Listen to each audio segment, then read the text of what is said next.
Vous écoutez le journal les matins de France Culture, il est 7h35 et comme tous les vendredis, un avant-goût du hashtag, le reportage multimédia de la rédaction à retrouver sur notre site. Suite ce matin de notre thématique de la semaine avec un hashtag intitulé « J'accueille un réfugié chez moi ». La première famille, c'était des Arméniens et on se trouve à la paroisse pour les repas du mercredi. Et on a vu arriver ce couple. La jeune femme était enceinte, elle était dans son 9e mois et ils étaient dans la rue. C'était en décembre. Il était vraiment hors de question de laisser cette jeune femme enceinte de 9 mois dans la rue une veille de Noël.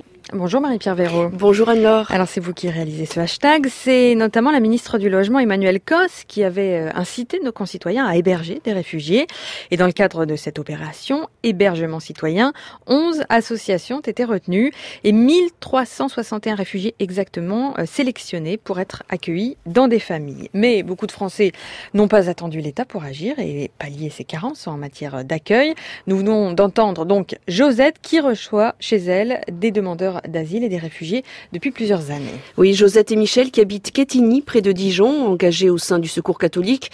Ils participent il y a 3 ans à la création du réseau dijonnais de Welcome, lancé en 2009 en France par le service jésuite des réfugiés. Souvent pour eux comme pour les autres familles qui accueillent, les enfants ont grandi et ils ont une chambre libre à la maison.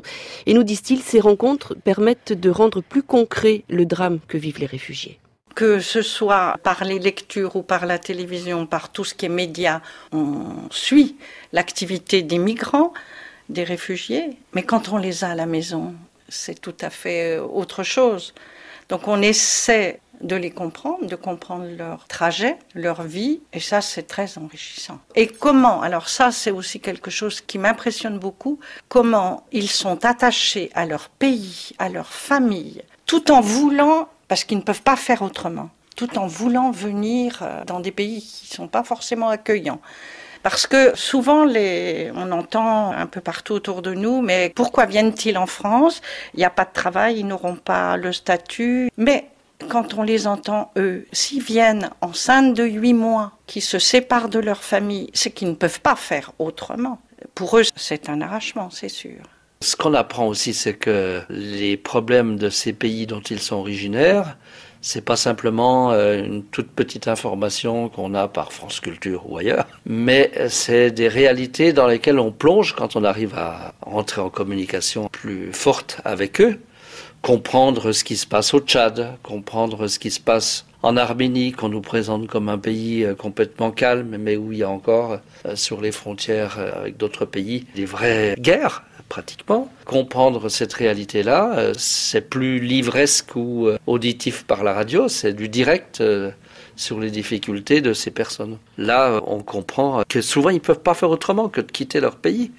C'est vraiment des menaces, alors qui peuvent être de toutes sortes, tribales, religieuses, économiques, politiques, etc., etc.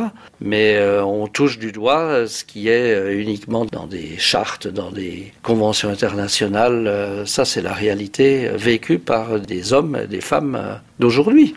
Et même si c'était à l'État, selon la loi, d'héberger tout demandeur d'asile, ces hommes et femmes d'aujourd'hui, comme dit Michel, eh bien, les citoyens aussi se doivent d'accueillir, ajoute-t-il.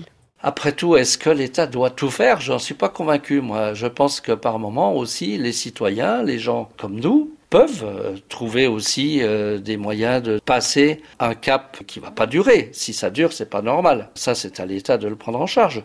Mais pour des solutions provisoires, je pense que pourquoi pas les citoyens, les associations peuvent faire quelque chose, heureusement.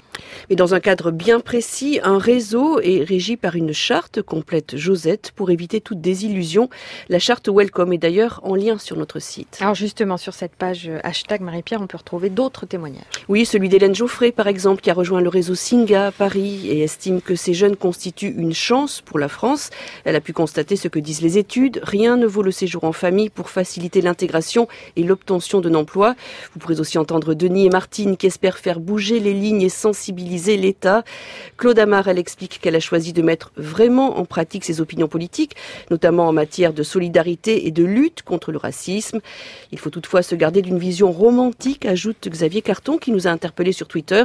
Il a reçu un réfugié afghan et nous narre son expérience, ajoutant « Ce que j'ai fait n'a rien d'exceptionnel ».